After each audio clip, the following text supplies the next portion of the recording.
Hey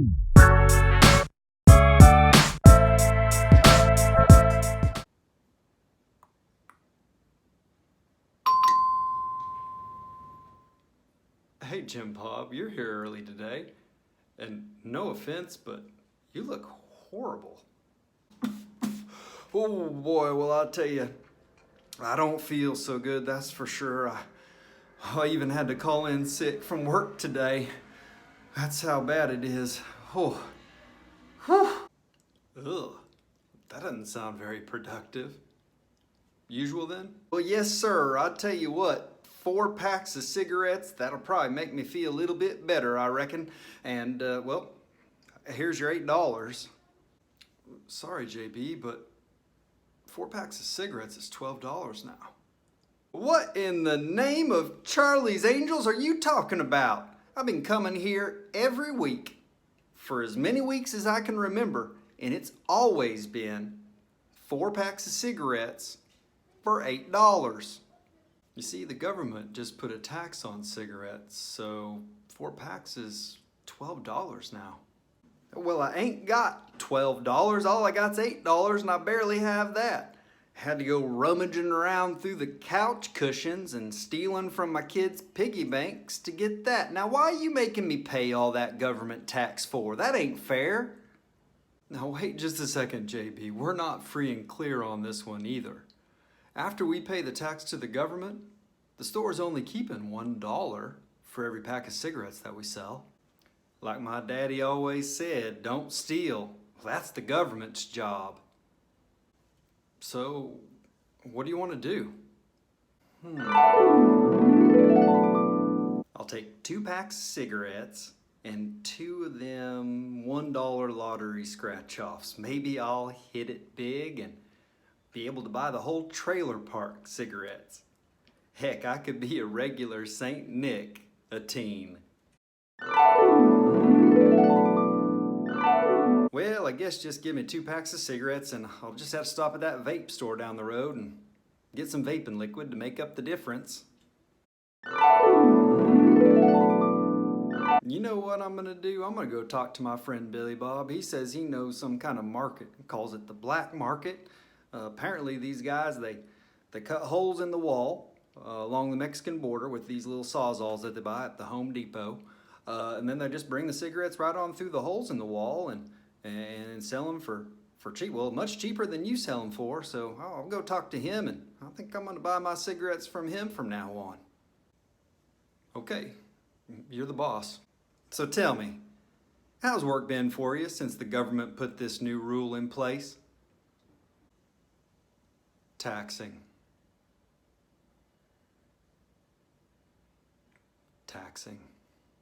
We've just seen an amazing example of an indirect tax. A tax is money that's paid by consumers or businesses to the government. An indirect tax is a tax on goods and services. Consumers pay businesses, and then it's the business's responsibility to pay the government. There are 2 types of indirect taxes: a specific tax, which is a per unit tax, and an ad valorem tax, which is a percentage tax. With the specific tax, it's a per unit tax, and the amount of the tax paid does not change, no matter the cost of the good on which the tax is placed. An ad valorem tax, on the other hand, a percentage tax, changes directly with the price. So as the price increases, the amount of tax paid will also go up. One last thing to remember about indirect taxes: producers and consumers both share the burden of the tax. A final category of taxes are direct taxes, income taxes or business taxes. This isn't discussed in this video, but will be important in Units 5 and 6. Let's take a look at the steps involved in drawing an indirect tax diagram. In this case, it's a specific indirect tax diagram. The first thing to do is to draw your axes and label them price and quantity. Price on the x-axis, quantity on the y. Now we'll add in our demand curve. You can see that it's downward sloping due to the fact that there's a negative relationship between price and quantity demanded. Next, add in your supply curve. The upward sloping curve shows that there's a positive relationship between price and quantity supplied. Next, let's indicate free market equilibrium by showing the price and quantity at equilibrium. We'll label these PE and QE. And now we're ready to take a look at the impact of the tax on the market. As a result of the tax, businesses will face higher costs of production. This is going to cause the supply curve to shift to the left. And we'll label our new supply curve S tax. The supply curve shifts to the left due to the fact that businesses will face higher costs of production. And as a result of facing higher costs, the businesses will look to reduce costs in other ways. They may do this by getting rid of some workers, not buying as much equipment or machinery, or buying fewer raw materials and natural resources. Any and all of these choices by businesses will reduce the amount that they're able to supply into the market and cause the supply curve to shift to the left. This left shift in the supply curve is very important for a couple of reasons. First, make sure that you remember that with a specific tax, the distance between the two supply curves is representative of the tax per unit. Secondly, a new equilibrium is formed. We can see that the price at the new equilibrium is higher than the original free market equilibrium. And we're going to label this new price PC. And this is due to the fact that this is the price that consumers pay now as a result of the tax. You can also see that the quantity that is supplied and demanded has shifted to the left, or has decreased. And we'll call this quantity Q tax. Now we're not quite done, because producers don't get to keep the increased price that consumers pay. And this is due to the fact that, as you remember, an indirect tax, the burden of that tax is shared by producers and consumers. Therefore, as producers receive money from consumers, they're now responsible for paying that money to the government. So producers will receive the higher price paid by consumers.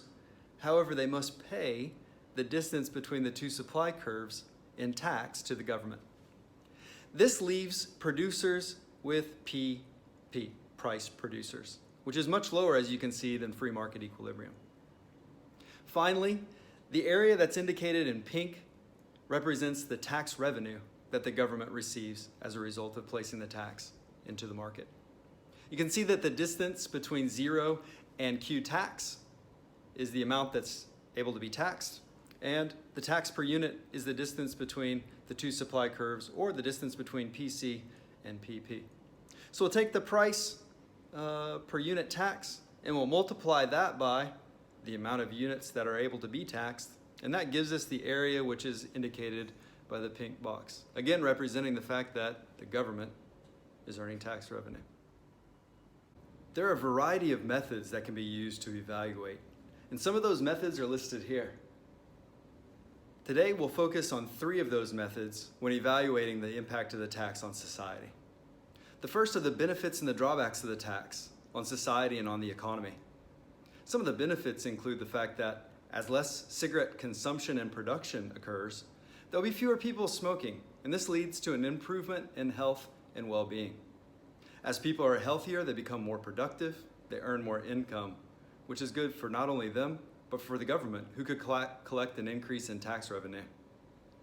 The government also benefits from the fact that they won't pay as much in healthcare-related costs. Businesses may switch to producing other, more healthier goods and services, which is also a benefit. Some drawbacks of the tax include the fact that low-income earners who continue to smoke will be worse off, as they may have to choose between buying cigarettes and other necessary goods. Also, producers will likely shut down, and this will cause unemployment and less economic activity. The government also will need to spend some money to enforce the tax and make sure that it's being paid. A second way to evaluate is by looking at the impact of the policy on a variety of stakeholders. Consumers will be both better off and worse off. Consumers that continue to smoke will be worse off, as they will pay higher prices. This will especially be a problem for low-income earners who may have to choose between purchasing cigarettes and other necessary goods. Consumers will benefit, however, as some will not smoke as much or won't even start smoking in the first place. They will be more healthy and more productive, which will lead to more income. Producers will be worse off. They'll earn less revenue. The revenue earned at the original equilibrium price is greater than the revenue earned after the tax, as the quantity that they sell is less and the price that they receive is also less. The government will be better off. The government is better off in a couple of different ways. First of all, they earn tax revenue from the sale of cigarettes. Secondly, they should pay less in healthcare and other benefits as people are healthy and more productive. A third way that we'll evaluate is by looking at the unintended consequences of the policy measure. The first relates to price elasticity of demand. It can be argued that demand for cigarettes is price inelastic due to the addictive nature of the product. In this case, the increase in price due to the tax will be met by a relatively smaller decrease in demand. Another way to say this is, consumers will still continue to consume because they're addicted. This will cause a couple of different issues and problems for society. First of all, the government would like to reduce the amount of people that smoke, and using a tax on a product that is addictive may not achieve this goal. Secondly, most of the increased cost can be pushed off by producers onto consumers, and this is bad for consumers. It's not so bad for producers, as they won't reduce the amount that they sell by very much. And the government also benefits in this situation. As people continue to purchase cigarettes, the revenue that the government will earn is actually pretty high.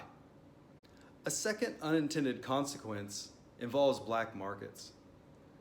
Black markets are illegal markets, and this is a problem as the government does not regulate them. Therefore, dangerous goods and services could be produced and sold in the black market.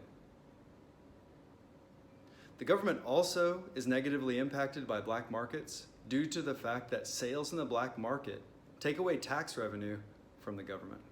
A final unintended consequence involves a switch to alternative goods. In this case, vaping is an alternative that many smokers have turned to as a result of an increased price in cigarettes. The problems with this include the fact that vaping has not been proven to be any safer and in fact could be worse than smoking. And if the government doesn't put rules and regulations on vaping, more deaths and injuries from vaping could occur in the future. Finally, let's take a look at how synthesis might be used as far as a tax on cigarettes in the market. Synthesis is taking two different concepts and ideas and bringing them together to form a new and better policy measure. In this case, it could be argued that the government could use tax revenue to provide education and health care for people who have been impacted negatively by smoking. In this way, we take two different policies, the tax and government spending, bring them together to form a new and even better policy measure. This could be a powerful way to evaluate. Thanks for watching, and I hope this has been helpful. If you have any questions about indirect taxes or evaluation, please leave a comment in the comment section below. Also, I've included practice questions and an answer sheet in the description. Click on the link, download, and give it a try. It could be really useful to helping you build and practice skills related to this topic. Thanks again, and thanks for helping make economics great again.